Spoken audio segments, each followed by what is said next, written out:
Assalamualaikum warahmatullahi wabarakatuh.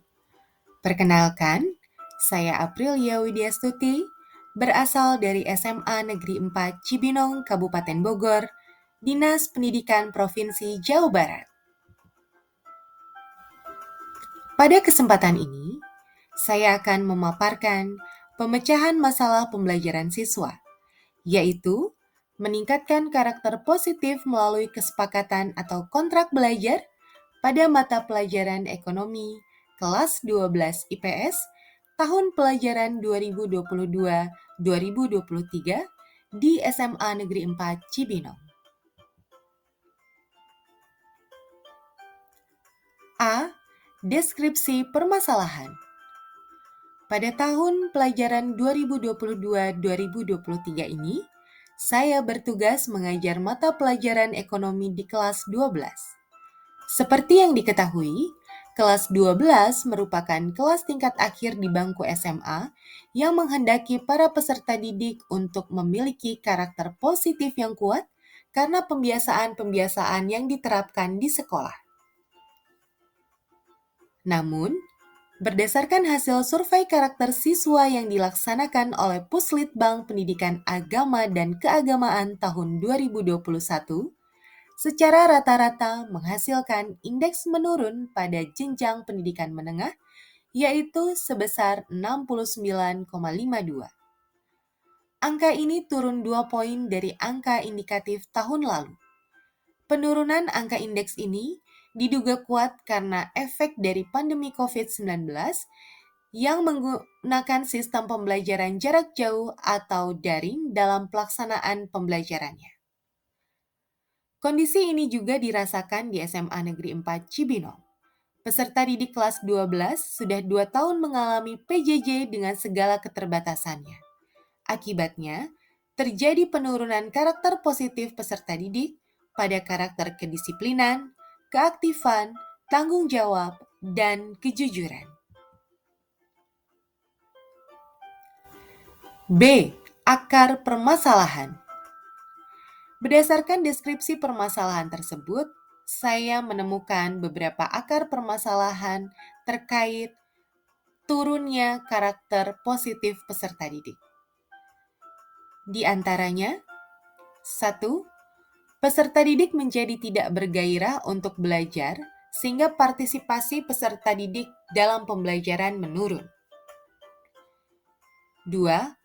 Peserta didik selalu terlambat dalam pengumpulan tugas yang diberikan oleh guru. 3. Mayoritas peserta didik menyontek dalam pengerjaan tugas dan juga dalam pengerjaan ulangan. 4. Peserta didik kurang bertanggung jawab atas tugas-tugasnya dan cenderung asal-asalan dalam mengerjakan tugas maupun soal ulangan. Lantas, alternatif solusi apakah yang harus diterapkan? C. Alternatif solusi permasalahan. Berdasarkan akar permasalahan yang telah ditemukan tadi, saya memberikan 3 alternatif solusi permasalahan, yaitu 1. Membangun komunikasi yang efektif antara guru dan peserta didik, serta menyajikan pembelajaran yang menarik. 2. Membuat kesepakatan atau kontrak belajar. 3. Kesepakatan atau kontrak belajar diputuskan bersama-sama dengan peserta didik. D. Hasil pemecahan masalah. Pada awal pembelajaran, saya melibatkan peserta didik dalam menyusun kesepakatan atau kontrak belajar agar tujuan pembelajaran dapat tercapai dengan maksimal. Kesepakatan atau kontrak belajar berisi peraturan yang disertai dengan konsekuensi yang didapatkan jika peserta didik melanggar kesepakatan atau kontrak belajar tersebut. Dari kesepakatan atau kontrak belajar tersebut, diharapkan dapat memunculkan adanya budaya positif yang akhirnya akan membentuk suatu pembiasaan-pembiasaan di kelas yang akan mendukung meningkatnya atau munculnya karakter positif di kelas. Hal itu dapat terwujud apabila kesepakatan atau kontrak belajar yang telah dibuat berjalan dengan baik.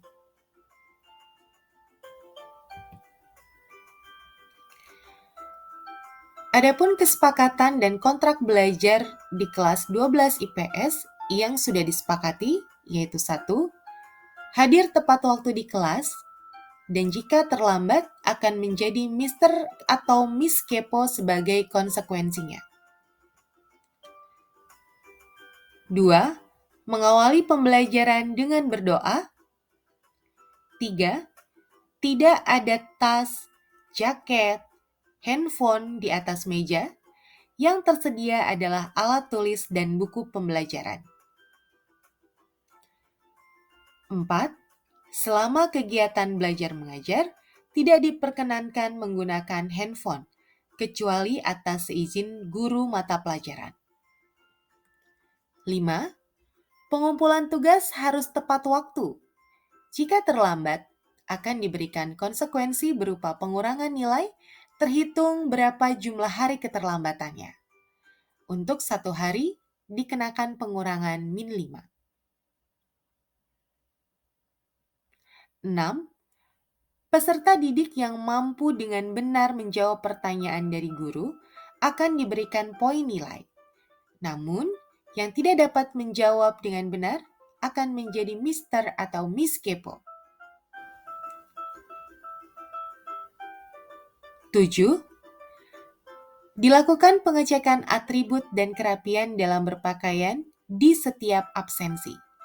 Ada konsekuensi pengurangan poin untuk atribut yang tidak lengkap. 1 atribut bernilai min 1 untuk pengurangan poin. 8. Pada saat ulangan, tidak diperkenankan untuk melirik jawaban teman, karena ada aturan bahwa yang melirik dan yang dilirik akan mendapat konsekuensi, yaitu nilai ulangan akan dibagi 2.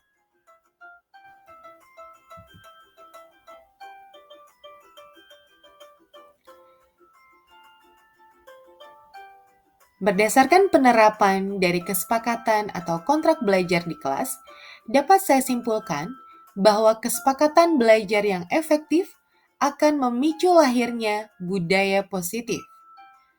Budaya positif yang berisi pembiasaan-pembiasaan positif akan mempengaruhi pembentukan karakter positif pada peserta didik. Karakter positif yang terbentuk dari kesepakatan atau kontrak belajar, diantaranya karakter kedisiplinan, karakter keaktifan, tanggung jawab, dan kejujuran.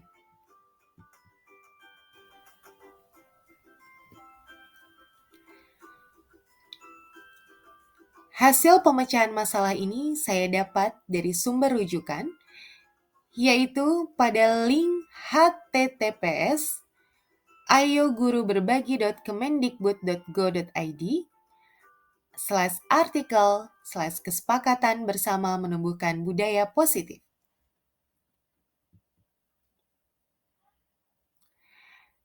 Terima kasih, semoga bermanfaat. Saya Aprilia Widyastuti, undur diri. Wassalamualaikum warahmatullahi wabarakatuh. Sampai jumpa.